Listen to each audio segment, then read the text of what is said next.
Hello दोस्तों, मैंने हाल ही में अभी आमिर खान की फिल्म सितारे ज़मीं पर देखी और उसमें फिर मैंने इतना कुछ देखा जो मेरा बहुत दिल किया कि अपने फॉलोअर्स, अपनी ऑडियंस के साथ शेयर करूं, specially from a view point of a psychologist.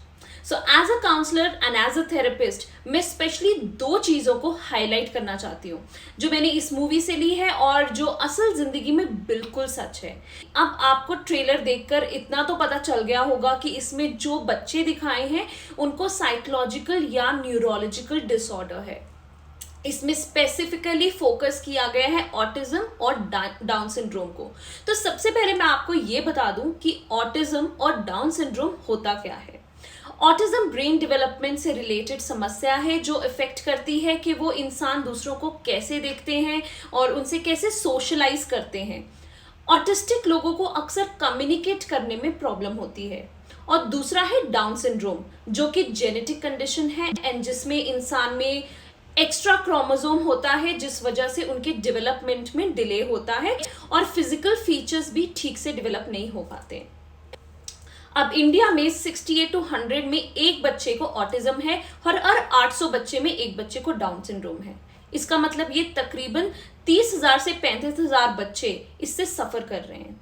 अब इस मूवी में एक चीज बहुत अच्छे से दर्शाई गई है, वो ये है कि आमिर खान को ये कम्युनिटी सर्विस दी जाती है कि इन बच्चों को बास्केटबॉल के लिए कोच करना है।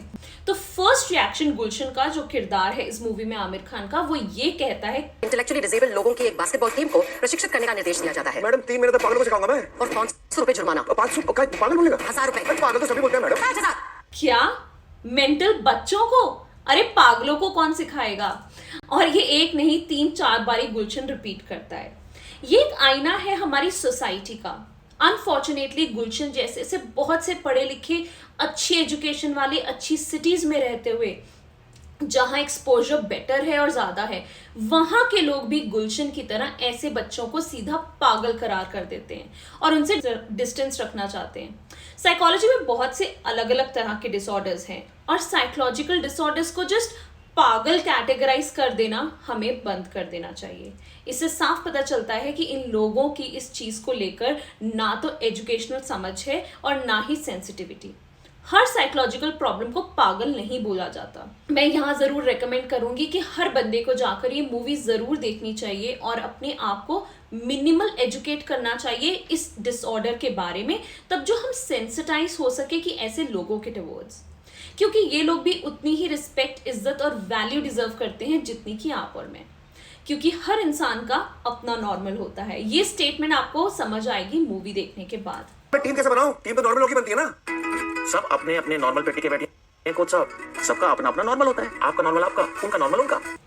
अब दूसरी बात जो मुझे इस मूवी में बहुत ही ज्यादा पसंद आई वो ये, स्पॉइलर अलर्ट, सोचकर आगे वीडियो देखना, तो वो ये कि जीतना ही सब कुछ नहीं होता है। जब मैंने लास्ट सीन देख रही थी इस मूवी का, तो मुझे लगा, सोचा ऑब्वियसली टीम आमिर खान ही तो जीतेगी, क्योंकि आज तक हमने जितनी भी बॉलीवुड मूवीज देखी हैं उसमें हमेशा ऐसा ही होता है कि कोई वीक, कोई लूजर बहुत मेहनत करता है और फिर फाइनली मूवी के एंड में जाकर वो जीत जाता है।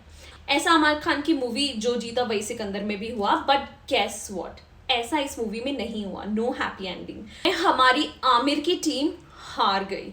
पर यही तो सबसे बड़ा और सुंदर लाइफ का लेसन है। आमिर की टीम हार कर भी खुश थी, जेन्युइनली बहुत खुश। ये सब उन पेरेंट्स के लिए है जो अपने बच्चों से बहुत ज्यादा एक्सपेक्टेशन रखते हैं या फिर उनके फेल हो जाने पर या कंपटीशन लूज कर जाने पर छोटा सा डिसअपॉइंटिंग फेस बना लेते हैं। क्या कभी ऐसा हुआ है कि आपका बच्चा बैडमिंटन, टेनिस या कोई भी कंपटीशन हार गया हो और आपने खड़े होकर जोर जोर से उसके लिए तालियां बजाई हो कि वाह क्या खेले तुम, हार गए, चलो क्या फर्क पड़ता है, let's celebrate for your hard work, चलो तुम्हें चलकर आइसक्रीम खिलाऊं। कितनी बारी आपने अपने बच्चे को ये कहा है, तुम बस सिर्फ मेहनत करो, मुझे कोई फर्क नहीं पड़ता, तुम जीतो या हारो। पता है आपका बच्चा जब किसी कंपटीशन में हारता है तो वो सबसे पहले मुंह घुमा के आपका चेहरा देखता है। और वो पता है क्यों? क्योंकि एक बच्चे को हार जीत का उतना भी फर्क नहीं पड़ता जितना उसे आपके रिएक्शन से पड़ता है। बच्चा इसलिए उदास हो जाता है क्योंकि आपने छोटा सा डिसअपॉइंटिंग फेस बना लिया और वो अपने आप को लूजर समझने लगता है। सोचता है कि ये मेरी गलती है कि मैं अपने माँ बाप को खुशी नहीं दे पाई और या दे पाया। नेक्स्ट टाइम उनके हारने पर भी उतनी ही जोर से ताली बजाना और फिर देखना अपने बच्चे का चेहरा।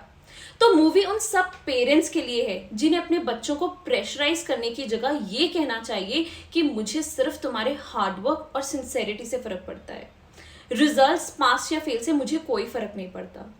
ये मूवी सितारे ज़मीन पर है, मूवी है एक्सेप्टेंस की, डिफरेंटली एबल्ड को एक्सेप्ट करने की, हार जाने को एक्सेप्ट करने की, क्योंकि हर इंसान का नॉर्मल अलग होता है।